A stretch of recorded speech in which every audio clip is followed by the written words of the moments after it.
नमस्कार।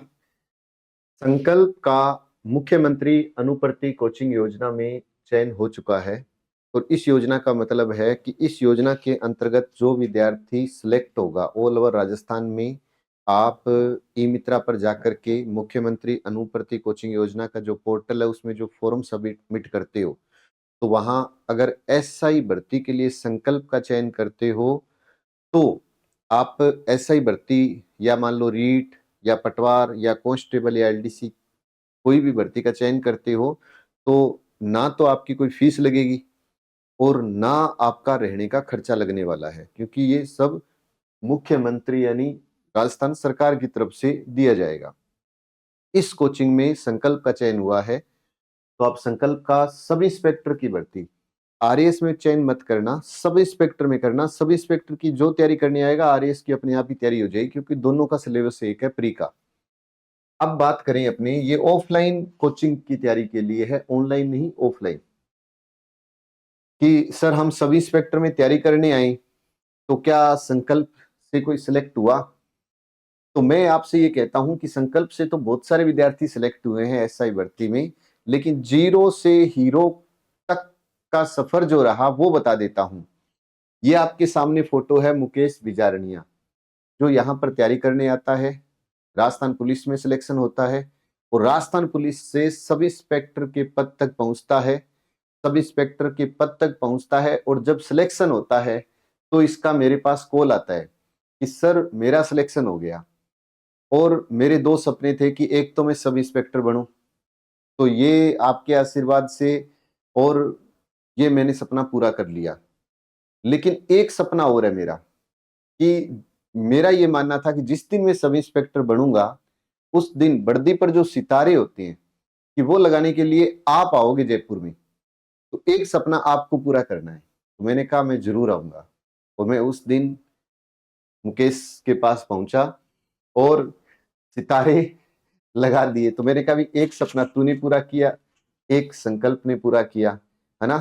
तो अगर आप भी अपने सपने को पूरा करना चाहते हैं गवर्नमेंट भर्ती के, चाहे वो सब इंस्पेक्टर का हो, रीट का हो या पटवार, एलडीसी, कांस्टेबल, कोई भी एग्जाम की आपको तैयारी करनी हो, तो मुख्यमंत्री अनुप्रति कोचिंग योजना में संकल्प का आप सिलेक्शन करें। आप जब सिलेक्ट करोगे तो वहां पर आपको नाम लिखा हुआ मिलेगा संकल्प कंपटीशन कोचिंग प्राइवेट लिमिटेड।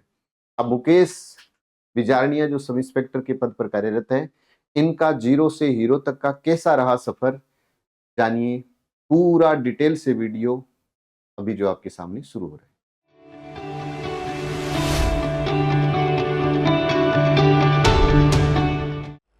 नमस्कार दोस्तों, स्वागत है आपका संकल्प के YouTube चैनल पर।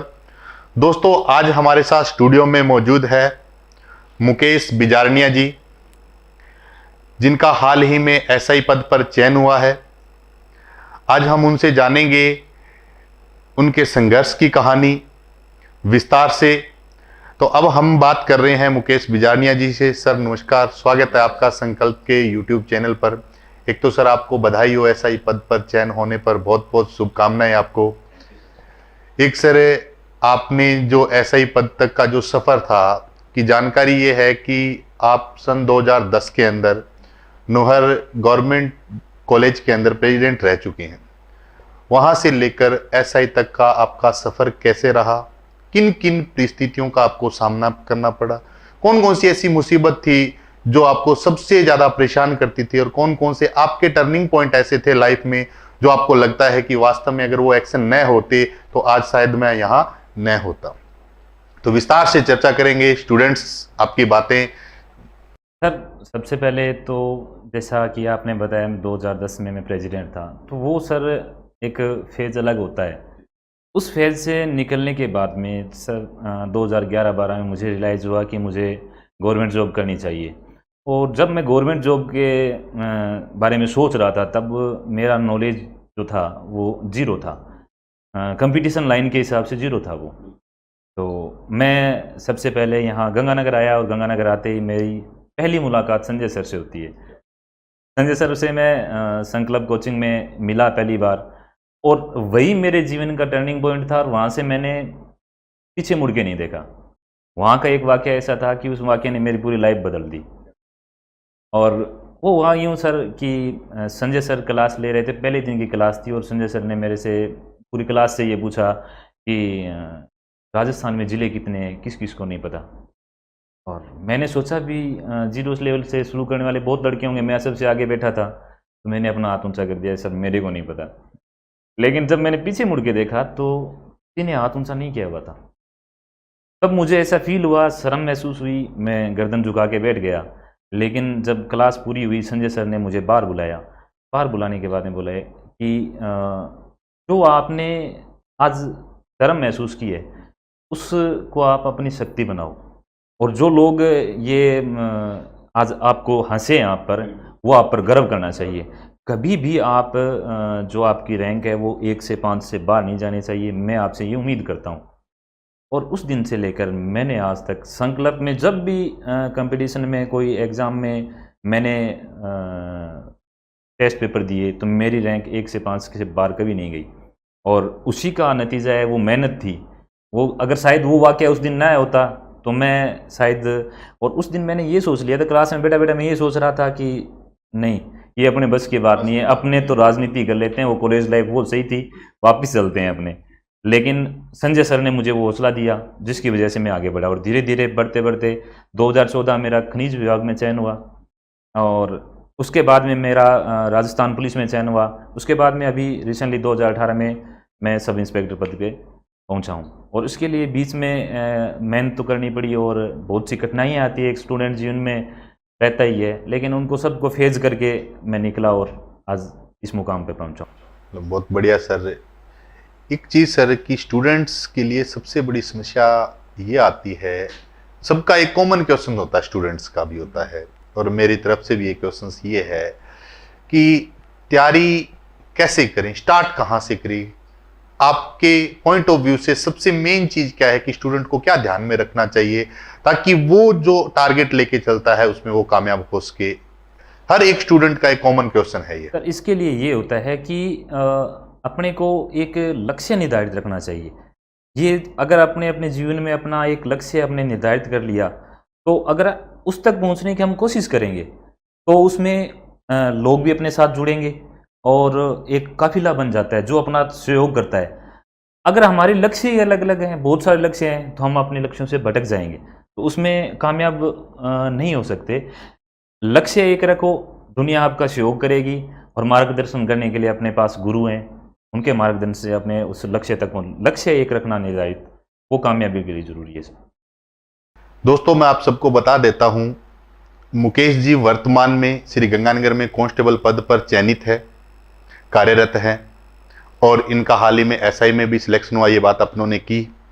सर एक जो कांस्टेबल की तैयारी कर रहे हैं विद्यार्थी, उनके लिए फिजिकल की जो तैयारी है वो कब उनको स्टार्ट करनी चाहिए, किस तरीके से स्टार्ट करनी चाहिए, ये भी आप बच्चों को बताइए कि कांस्टेबल में फिजिकल की तैयारी कैसे करें और कब स्टार्ट करें। सर फिजिकल की तैयारी के लिए सबसे पहले मैं ये कहना चाहूँगा कि अपने पहले रिटन एग्ज़ाम होता है और रिटन एग्ज़ाम होने के लिए अपने माइंडली एक्टिव होना ज़रूरी होता है। और माइंडली एक्टिव आदमी तभी हो सकता है जब वो फिजिकली फिट है। अगर अपने फिजिकली अनफिट हैं तो अपने उसमें माइंडली अपसेट रहेंगे और फिर वो अपने उस काम को सही ढंग से, सही लगन से अपना 100% नहीं दे पाएगा। तो उसके लिए ज़रूरी है कि जब आप स्टडी कर रहे हो तो उसके लिए आप उसके साथ साथ धीरे धीरे आप रनिंग वगैरह, ग्राउंड जाना, वॉकिंग करना या एक्सरसाइज वगैरह करना, ये रूटीनली अभी जारी रखो स्टडी के साथ साथ। उससे दो फायदे होंगे, एक तो ये हो जाएगा कि अपने मेंटली स्ट्रांग हो रहे हैं, एक अपने हेल्थी स्ट्रांग हो रहे हैं। फिर जब क्या होता है कि अपना रिजल्ट आ जाता है और अपने को फिजिकल के लिए कॉल होती है, तो उस फिजिकल कॉल में अपने को इतना हार्ड वर्क करने की ज़रूरत नहीं पड़ेगी क्योंकि हमने पहले से वर्क किया हुआ है, तैयार किया हुआ है। तो उसके लिए क्या है कि आप 1 घंटे का टाइम अपने शरीर के लिए दे सकते हैं और ये नेचुरली है, इसके लिए नहीं, फिजिकली हमेशा अपने जीवन की पूरी लाइफ में ये फिजिकली 1 घंटा अपने शरीर को देना चाहिए। अगर आप स्वस्थ हो तो सब कुछ है। बिल्कुल सर, दोस्तों, जैसा कि मुकेश जी ने बताया है कि सबसे मेन चीज फिजिकल तैयारी के लिए क्या है कि अगर आप मेंटली भी स्ट्रांग रहना चाहते हो, मेंटली भी अगर आप प्रिपेयर रहना चाहते हैं, तो उसके लिए आपको फिजिकल की तैयारी वैसे ही रूटीन में करनी पड़ेगी।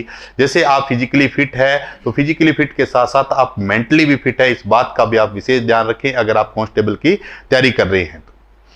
सर, एक क्वेश्चन ये है कि जो सक्सेस है, जैसे आज आप कांस्टेबल के पद पर कार्यरत है, आप एसआई तक पहुंच चुके हैं, और इसके बीच में बुक्स का और क्लासरूम का सबसे बड़ा बेनिफिट क्या है, क्या महत्व है बुक्स का और क्या महत्व है क्लासरूम का? बच्चों को आप बताइए कि क्लासरूम से क्या क्या चीजें हमें मिलती है और बुक से हमें क्या क्या चीजें ध्यान में रखनी चाहिए।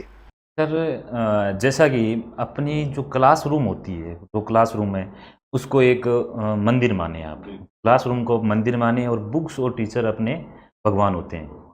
अगर अपने इस थॉट से वहाँ जाते हैं तो जैसे हम मंदिर में अनुशासन रखते हैं, वैसा अगर अपने क्लास में अनुशासन रखें, और जैसा हम अपने भगवान पे विश्वास रखते हैं, वैसा अपने अगर बुक्स पे विश्वास रखें, तो ये चीज़ें आपको कामयाबी की राह तक लेके जाएंगी। क्योंकि स्टूडेंट का सबसे जो वीक पॉइंट है कि वो अपने बुक्स पे विश्वास नहीं रखता। आज एक बुक पढ़ ली उसने, तो संकल्प की आज बुक पढ़ रहा है, कल को किसी और पब्लिकेशन की बुक पढ़ रहा है, परसों और किसी की पढ़ रहा है। ये नहीं होना चाहिए। उसको एक लक्ष्य के साथ एक बुक पे विश्वास करना चाहिए, चाहे वो किसी पे करो। जैसे मैंने संकल्प की बुक पे विश्वास किया, मैंने आज तक संकल्प के अलावा कोई बुक नहीं पढ़ी। तो मैं ये नहीं कहता भी मतलब आप कौन सी बुक्स यूज कर रहे हो आप, लेकिन जो आप चयन कर रहे हो आप उस पर विश्वास रखो, क्योंकि वो आपका भगवान है। तो क्लासरूम और सर जो बुक्स है उसका योगदान अपने विश्वास पे है, और अगर आप अनुशासन से वो काम करते हैं तो जरूर कामयाबी मिलती है सर। तो बिल्कुल सर। दोस्तों, एक चीज सर ने जैसे बताया कि जो सक्सेस है ना, उसमें सबसे जो मेन चीज है वो क्या रहेगी कि आपको विश्वास करना पड़ेगा क्लासरूम, जितने भी टीचर्स आपको पढ़ा रहे हैं उन पे। और दूसरी जो सबसे मेन चीज है, जो बुक्स आप रीड कर रहे हैं ना, उस बुक पे भी आपको क्या करना पड़ेगा, पूरा ट्रस्ट करना पड़ेगा। अगर आप चाहते हैं कि अपनी लाइफ का कोई एम आप पूरा करना चाहते हैं, तो ये दो काम आपको लाइफ में करने पड़ेंगे। क्लासरूम में टीचर्स पे और बुक्स पर भरोसा करना पड़ेगा। अलग अलग बुक्स पढ़ने से करने से इससे बेहतर है कि एक चीज पे आप ट्रस्ट लेके चलो, उसी को आप फॉलो करते जाइए, ताकि आपको किसी भी प्रकार की परेशानी का सामना न करना। यही तो है सर। इसमें सर ये होता है कि अपने जैसे 10 बुक पढ़ रहे हैं, 10 बुकों को हमने एक बार पढ़ा, और अगर हम एक बुक को विश्वास करके 10 बार पढ़ लेंगे तो उससे बेटर उसका रिजल्ट मिलेगा हमें। और वो स्टूडेंट क्या करते हैं कि उस बुक्स को 10 बुक्स पढ़ रहे हैं, फिर वो कंफ्यूज हो जाते हैं। तो मेरा मानना है आप 10 बार पढ़ो, लेकिन एक बुक को 10 बार पढ़ो। एक क्वेश्चंस बहुत ही इंपॉर्टेंट है कि टाइम टेबल और अनुशासन कितना जरूरी है अगर आप एक लक्ष्य को लेकर चलते हैं। तो इस पर आप बच्चों को बताइए कि टाइम टेबल और अनुशासन में क्या चीजें ध्यान रखनी चाहिए और कैसा रहना चाहिए टाइम टेबल, और मैनेज भी इसको कैसे किया जाए, क्योंकि लंबा टाइम चलता है कंपटीशन में, 2 महीने 3 महीने 4 महीने तक चलता है, तो उस दौरान बहुत सारी परेशानियां भी रहती है। तो उसको बच्चा कैसे मैनेज करे टाइम टेबल और अनुशासन को, और अनुशासन वास्तव में कंपटीशन के लिए कितना जरूरी है, ये भी आप बच्चों को विस्तार से बताएं सर। टाइम टेबल और अनुशासन दोनों एक दूसरे के साथ मिले हुए हैं। अगर अपने को टाइम टेबल को फॉलो करना है तो अनुशासन उसके लिए अनुशासन जरूरी है। और टाइम टेबल की बात रही तो सर, जैसे ही अपने सिलेबस अपने पास हाथ में आता है तो अपने को उसके अकॉर्डिंग अपने को अपना टाइम टेबल सेट करना चाहिए। और अगर हमारे में अनुशासन है तो हम उस पूरे टाइम टेबल को फॉलो करेंगे। और टाइम टेबल का फायदा ये होता है कि जो चीज़ें अपने 4 महीने में करने वाले होते हैं वो 2 महीने में टाइम टेबल से हो जाती है, क्योंकि एक अपने सिस्टम से पढ़ते हैं उसको कि अपने इतने घंटे अपने को मैथ पढ़ना है, इतने घंटे वो रीजनिंग पढ़नी है, फिर अपने को हिंदी पढ़नी है, जो भी अपना सब्जेक्ट है वो पढ़ना है, वो होता है। और टाइम टेबल का दूसरा फायदा ये होता है कि स्टूडेंट जो सबसे बड़ी गलती करते हैं, क्या होता है कि एक सिलेक्शन होने में और नहीं होने में एक फ़र्क होता है कि अपने क्या चीज़ पढ़ते हैं और अपने क्या चीज़ छोड़ देते हैं। वो चीज़ें हमें अपना टाइम टेबल बताता है कि अपने को ये पढ़ना है और इतने टाइम तक पढ़ना है। टाइम टेबल और अपने अनुशासन के अंदर ये चीजें होती। एक चीज सर, अभी पिछले 2 साल से जो लॉकडाउन का टाइम चल रहा है, क्लासेज और कोचिंग सेंटर्स बंद रहे हैं। इसी दौरान बहुत सारे एग्जाम्स भी हुए, जैसे पटवार का एग्जाम है, रीट का भी एग्जाम हुआ है। तो आपके पर्सनल पॉइंट ऑफ व्यू से ऑनलाइन स्टडी और ऑफलाइन स्टडी जो रहती है उसमें सबसे बड़ा गैप क्या होता है? आप बता सकते हैं कि ऑनलाइन ज्यादा बेहतर है या ऑफलाइन है? कौन सा आप प्रेफर करेंगे, ऑनलाइन या ऑफलाइन में से सबसे मेन चीज क्या है? आपने जो क्वेश्चन किया है वो मैनुअली मैं दोनों चीज़ों को एक जैसा मानता हूँ। दोनों की अपनी अपनी जगह इंपॉर्टेंस है। मैं ऑफलाइन पढ़ा हुआ हूँ, मेरे को ऑफलाइन अच्छी लगती है, लेकिन कुछ ऑनलाइन में दिक्कतें आती है। ग्रामीण एरिया है, उसमें नेटवर्क प्रॉब्लम हो गई या किसी अलग प्रकार का इशू जिसको हो रहा है, तो तुरंत प्रभाव से उसको ऑफलाइन ज्वाइन करना चाहिए। और ऑफलाइन में सर मैं जो सबसे बढ़िया जो एक पॉइंट ऑफ जो व्यू से मानता हूँ, मेरे व्यू से, कि अपना जो गुरु होता है, अपना जो टीचर होता है, वो फिजिकली अपने सामने होता है। उससे जो अपना क्वेश्चन आंसर जो करते हैं और जो अपना कॉन्फिडेंस जो बिल्ड होता है, वो चीज़ें इसमें एक बहुत बड़ा मायने रखती है। बाकी अपनी जगह दोनों सही है। बिल्कुल सर, भी मतलब ऑनलाइन भी और ऑफलाइन भी। मेन ये है कि ऑफलाइन की अगर आप तैयारी कर रहे हो और ऑफलाइन क्लासरूम में अगर आप आ रहे हो तो हो सकता है कि आपकी कॉन्फिडेंस में थोड़ा सुधार आ सकता है, आपका कॉन्फिडेंस अच्छा हो सकता है।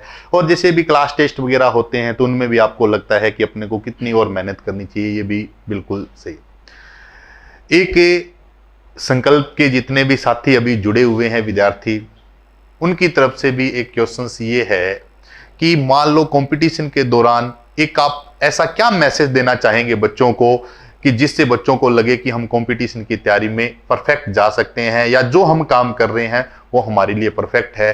तो बच्चों के लिए एक मैसेज आपकी तरफ से क्या होना चाहिए और किन चीज़ों पर बच्चों को ध्यान रखना चाहिए कंपटीशन के दौरान? इसके लिए मैं एक सुंदर सा मैसेज ये देना चाहूँगा कि आज जब रीट का एग्ज़ाम हुआ है, उसके बाद में मैंने जो देखा है कि रीट के एग्ज़ाम होने के बाद में स्टूडेंट्स आत्महत्या कर रहे हैं, तनावग्रस्त हैं। तो ये मैं सबसे एक हाथ जोड़ के अपील करना चाहता हूँ कि ये चीज़ें मायने नहीं रखती। आप मेहनत करते हो वो मायने रखता है। आप मेहनत कीजिए। सक्सेस होना ज़रूरी नहीं होता कि आप पहली बार में सक्सेस हो जाओगे। किताबें आपको नॉलेज देती है, ज्ञान देती है। वो ज्ञान अगर आप गवर्नमेंट जॉब पाते हो तो बहुत बढ़िया है, अगर नहीं पाते तो भविष्य में वो आपकी एक आरबीआई बैंक की जो पूंजी है वो पूंजी है, उसको आप कभी भी काम में ले सकते हो। ज़रूरी नहीं है कि आप गवर्नमेंट जॉब लगो, ज़रूरी नहीं है कि आप सक्सेस हो जाओगे इसी जिसकी तैयारी कर रहे हो उसमें सक्सेस हो जाओ। एक बार तैयारी करो, 2 बार करो, 3 बार ट्राई करो, 4 बार करो। अरे जब तक करते जाओ जब तक कामयाब ना हो जाओ। उसमें हताश होने की और उसको डेमोरलाइज होकर ये सुसाइड और ये करना, ये सबसे बड़ी नाइंसाफ़ी है उस माँ बाप के लिए जिसने बहुत मेहनत से आपको पढ़ाया।